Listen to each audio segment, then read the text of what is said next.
So this question is, can you talk about how you gave yourself the courage to start talking about your career wounds publicly, right? I think that what you're naming is that our career wounds often are enshrouded in shame and quiet, and like we don't want to talk about it, especially to anyone else. So for me, the biggest healing is reclaiming the narrative. And this doesn't necessarily have to be public or splashy. This could start with how you talk to yourself.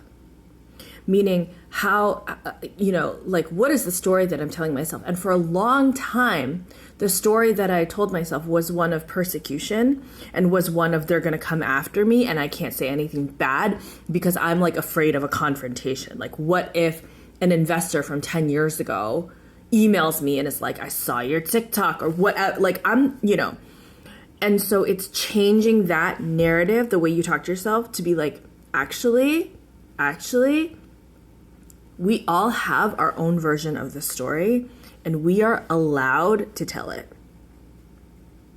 Not just allowed to tell it, but you kind of have to tell it in order to free yourself from it. And there's so many degrees of this. I'm not saying you have to have a TikTok account and start yapping. Like you could tell it to yourself, write it in a journal, write it in your diary, right? Like it's important that you at least know the story you're telling yourself. Because a lot of times, like when I would work with clients, they would start to tell, something that happened to them at work. And it was like not entirely from their perspective. It would also be imbued with like, oh, and then I was like really afraid of like what so-and-so would think. And then, so some might say that my actions were not blah, blah, blah. And it's like, okay, take out the some might say. What's your perspective, and sort of reclaiming and like basically it's like giving yourself props to not be like, to not play victim, to not play like, oh, they were mean to me.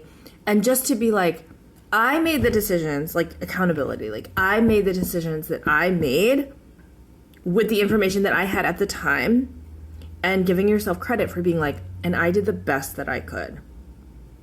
So I hope that helped.